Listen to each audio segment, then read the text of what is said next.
天寒地暖，如果你喺深冬嘅夜晚拎住個30蚊都唔使嘅外賣盒飯，隻手凍到發抖，連個飯盒都熱唔返，要坐喺屋村公園嗰張凍冰冰嘅鐵椅上面，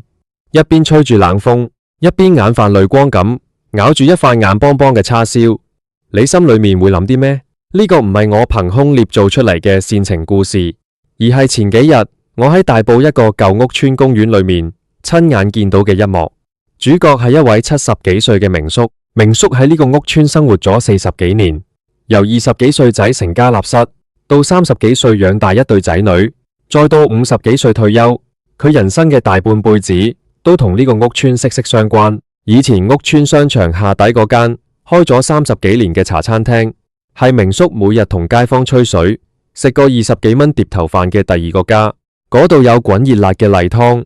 有充滿人情味嘅問候，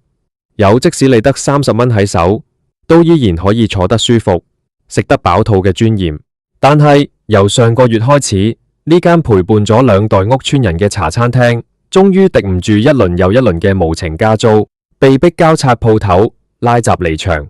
接手嘅係一間裝修得金碧輝煌，一杯凍奶茶要賣到40幾蚊，一碟炒粉麵要70幾蚊嘅連鎖高級餐廳。名叔摸摸自己個口袋，裏面得返30蚊紙同幾粒硬幣。佢行到間新餐廳門口，望住個菜單，最終連踏入去嘅勇氣都冇。佢只能夠去便民店買個最平嘅冷藏盒飯。店員幫手微波爐加熱，但行到落公園，個飯已經凍咗大半。名叔一路食，一路用嗰雙滿係皺紋嘅手抹眼淚，好無奈咁同我講咗句：我哋呢啲基層係咪根本唔配喺呢度生存？呢句說話聽落去真係好刺耳，亦都好沉重。但係呢個唔單止係名叔一個人心裏面嘅哀號，而係全香港幾百萬基層市民每日都要面對嘅殘酷現實。不知不覺之間，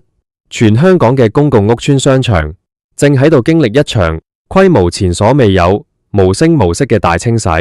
昔日嗰啲充滿人情味、價廉物美嘅小店、士多、麵店、修鞋鋪，一間接一間咁喺我哋眼皮底下消失，取而代之嘅係連鎖珠寶店、高檔化妝品店、昂貴嘅精品超市，同埋一堆基層市民根本消費唔起嘅高級餐廳。大家有冇諗過，點解本來係為咗照顧基層市民日常生活而興建嘅屋邨商場，會一步一步演變成今日呢個吸血嘅怪獸？呢啲看似高大上、乾淨企理嘅商場高級化背後，究竟隱藏住啲咩樣嘅資本遊戲同埋利益輸送？今集我哋就一齊剝開呢個看似光鮮亮麗嘅都市繁華外衣，去揭開全港屋邨商場高級化背後最殘酷、最無情嘅吸血真相。要了解今日嘅困局，我哋必須要將時間嘅指針倒轉，返去20幾年前。喺90年代末期同埋2000年代初，香港經歷咗金融風暴同埋沙士疫情，政府財政出現咗巨大嘅赤字。當時嘅房屋委員會手頭上握住大量屋邨商場同埋停車場嘅資產。嗰陣時嘅屋邨商場雖然裝修比較舊，冇冷氣或者冷氣唔夠，但係裏面嘅租金便宜，物價貼地，一個菠蘿包賣2、3蚊，一杯奶茶賣5、6蚊。呢啲商場嘅存在，本質上係一種社會福利嘅延伸，目的係要確保住喺公屋嘅基層家庭可以用最低嘅生活成本維持到基本嘅生活尊嚴。然而喺2004年，政府做出咗一個徹底改變全香港幾百萬基層命運嘅決定，將房委會旗下嘅180多個屋邨商場同停車場資產包裝成房地產信託基金，亦即係我哋今日熟知嘅領展。喺2005年正式上市。當時政府嘅口號講得好漂亮，話引入民間商業管理，可以提升商場嘅營運效率，改善購物環境，為居民提供更好嘅服務。但係資本嘅天性就係追求利潤最大化。上市之後嘅地產霸權根本唔係慈善機構，佢哋需要對股東負責，需要每年交出亮眼嘅業績報告，需要推高股息同埋股價。咁樣點樣先可以喺短時間內大幅提升收益？答案非常簡單直接，加租再加租。但係要向嗰啲本來租金好平嘅舊式小店加租，小店根本負擔唔起。於是吐吸血嘅商業套路就開始啟動咗。第一步就係打住資產提升工程嘅旗號，對舊屋邨商場進行大翻新。不可否認，翻新之後嘅商場燈光明亮，地磚乾淨，冷氣充足，睇落去確實比起30-40年前嗰種殘舊嘅環境好睇得多。但係呢種光鮮亮麗嘅代價係由邊個去支付？當一個商場翻新完畢，管理公司就會以提升商場定位、優化商戶組合為借口，大幅度提高租金，漲幅往往唔係1成、2成，而係5成，甚至係1倍、2倍。對於嗰啲做街坊生意薄利多銷嘅傳統小店嚟講，利潤本來就只有嗰幾千到1萬蚊，面對咁驚人嘅租金加幅，除了咬牙交租，就只有結業倒閉一條路。當小店被逼搬走之後，地產商就會引入大型連鎖集團，因為只有連鎖集團先有能力支付咁昂貴嘅租金，先有能力簽下長期租約。於是我哋見到一個又一個屋邨商場變成了複製人一樣嘅存在。行進去大埔嘅商場同行進去屯門、沙田、觀塘嘅屋邨商場，裏面嘅鋪頭幾乎一模一樣，來來去去都係嗰幾間大型連鎖超市、連鎖快餐店、連鎖藥房同埋連鎖珠寶店。呢種連鎖化同高級化嘅直接後果，就係徹底摧毀咗屋邨嘅低消費生態圈。以前一個普通基層家庭，一個月喺屋邨商場嘅飲食同埋日用品開支，可能3-4千蚊就搞掂。但係當所有小店被清空，連鎖店壟斷咗成個商場之後，商品嘅價格自然水漲船高。你以為連鎖店規模大可以降低成本？錯咗，佢哋要支付高昂嘅租金。呢啲租金成本最終咪又係轉嫁返落去消費者身上。結果一個本來月入得1萬幾蚊嘅基層工人，或者靠長者生活津貼過活嘅70-80歲老人家，佢哋嘅日常生活成本喺短短幾年之內翻咗1倍，但係佢哋嘅收入有冇翻倍？根本冇。呢種租金嘅無情暴升，實質上就係一種變相嘅基層榨乾機制。地產商透過高昂嘅租金抽走咗連鎖店嘅利潤，連鎖店透過高昂嘅物價抽走咗基層市民辛苦賺嚟嘅血汗錢，最終財富一步一步向上集中，流入咗少數地產巨頭同埋外資基金嘅口袋裏面，而流落嚟嘅就係連30蚊盒飯都食唔起嘅基層老人家。更有甚者，呢種商業邏輯還衍生出更殘忍嘅拆售同轉手遊戲。喺過去10幾年間，部分屋邨商場被地產基金以高價轉售俾其他私營投資者或者炒家。呢啲新業主買入商場之後，為了在最短時間內套現或者提高回報率，手段比起以前更加激進，更加無情。有啲業主買入商場之後，直接將原本嘅街市改建，或者將商場拆細成無數個幾十尺嘅小鋪位高價出租。有啲業主甚至直接將停車場改建，或者將商場變身成高價嘅私立國際學校、大型私家醫院診所，完全無視呢啲設施本來係為咗服務公屋居民嘅初衷。大家試諗下，一個住在屋邨嘅80歲獨居老太婆，腳痛行唔到遠路，以前落樓下街市就可以買到幾蚊斤嘅青菜同埋2塊豆腐。木下街市被高價改建成了高級精品街市，入面裝修到好似外國嘅超市咁，一斤菜要賣到20幾、30蚊，買嚿肉要50蚊。佢要買平菜就必須要搭車去到好遠嘅舊區街市，甚至要冒住跌親嘅風險，搬住個重鬆鬆嘅購物車，乘搭巴士或者地鐵。呢種所謂嘅城市升級，對佢哋嚟講，唔單止唔係生活質素嘅提升，反而係一種赤裸裸嘅生活迫害。我哋再睇下屋邨街坊嘅社交生態。屋邨商場喺以前絕對唔單止係一個買嘢嘅地方，佢係一個極度重要嘅社區紐帶。喺60年代、70年代甚至80年代興建嘅舊式屋邨裏面，商場同埋街市係街坊建立感情嘅核心場所。喺嗰度，茶餐廳老闆會記得每個老人家食麵要走蔥，打麻雀要濃茶，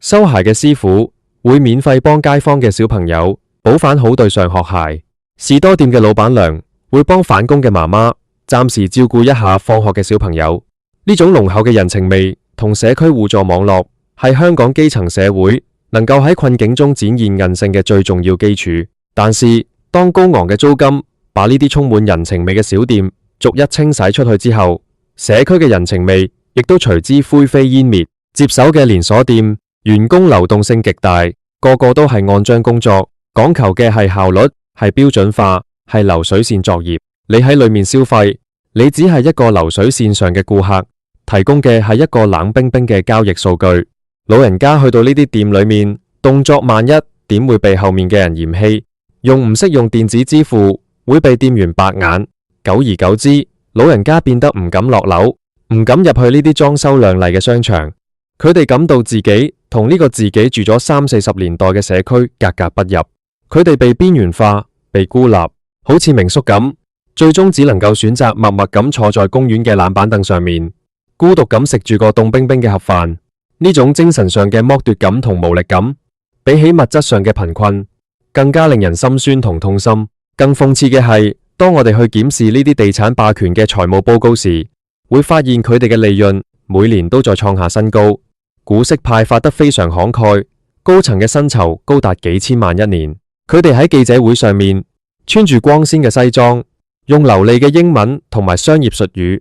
向外界宣揚佢哋嘅環境、社會及管治，即係企業社會責任。講佢哋為社區創造咗幾多美好嘅購物體驗，講佢哋嘅商場有幾多綠化設施同埋智能科技。但係呢啲光鮮亮麗嘅環境、社會及管治報告裏面，絕對唔會記錄名宿喺公園留下嘅眼淚，絕對唔會記錄嗰啲開咗30-40載，最終喺半夜默默拉閘搬走嘅小店老闆嘅無奈，亦都絕對唔會記錄幾多基層家庭因為日益高昂嘅飲食開支而被迫削減仔女嘅教育同埋娛樂開支。呢種資本嘅狂歡係建立喺幾百萬基層市民嘅痛苦之上。佢哋利用咗公共資源，本來由政府用公帑興建嘅屋邨設施，透過資本化同金融化嘅手段，將呢啲本應屬於全香港市民嘅公共資產，變成了少數人榨取社會財富嘅工具。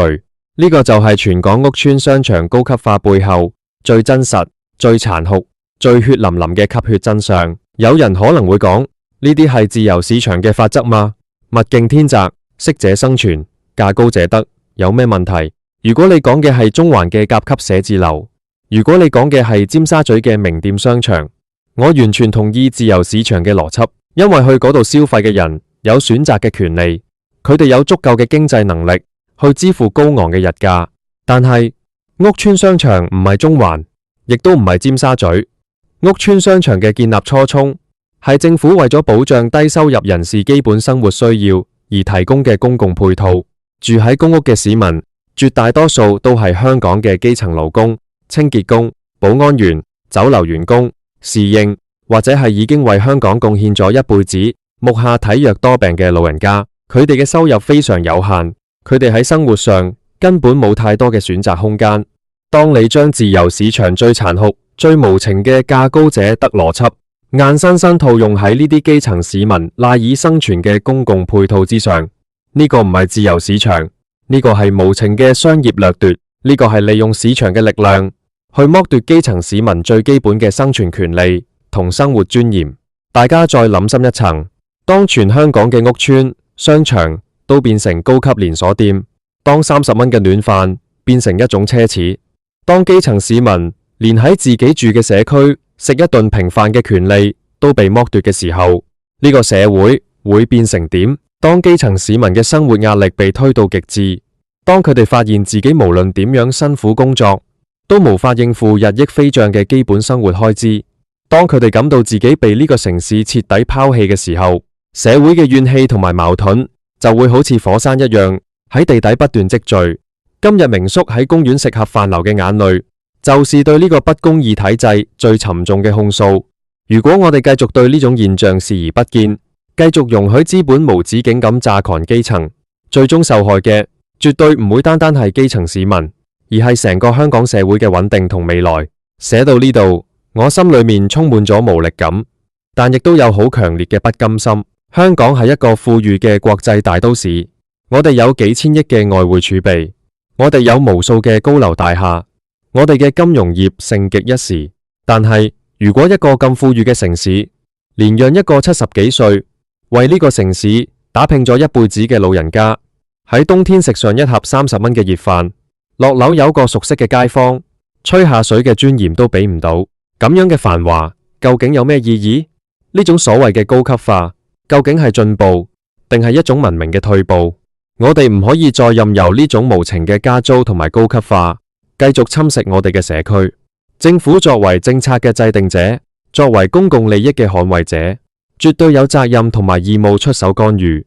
雖然上市嘅資產好難收回，但政府喺未來興建新屋邨嘅時候，必須要急取過去20幾年嘅沉痛教訓，絕對不能再將公共配套資產盲目商業化或者私有化。政府應該喺新屋邨、商場同街市裏面預留足夠比例嘅鋪位，以平廉嘅租金租俾傳統小店、社會企業或者小型商戶，甚至可以引入由社企營運嘅平民食堂，確保屋邨裏面永遠有平價嘅熱食，永遠有貼地嘅日用品供應，為基層市民保留最後一道生活保障嘅防線。同時，社會各界亦都應該給予呢啲基層老人家同埋小店更多嘅關注同支持。如果你住嘅屋邨裏面仲有嗰啲堅持做街坊生意，賣緊平價飯菜嘅傳統小店，請你多多光顧佢哋，用你嘅消費去支持佢哋繼續生存落去。因為你每一次嘅光顧，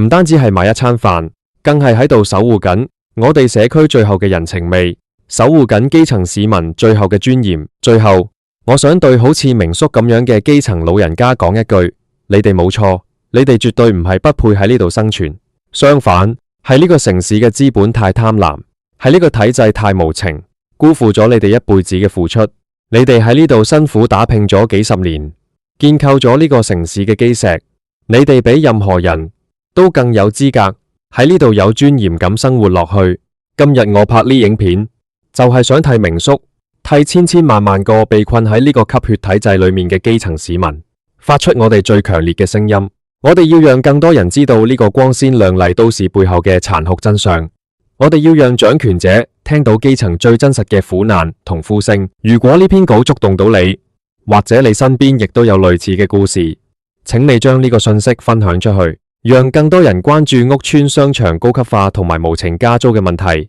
因為只有當每一個人都不再沉默，呢個世界先會有改變嘅可能。多謝大家。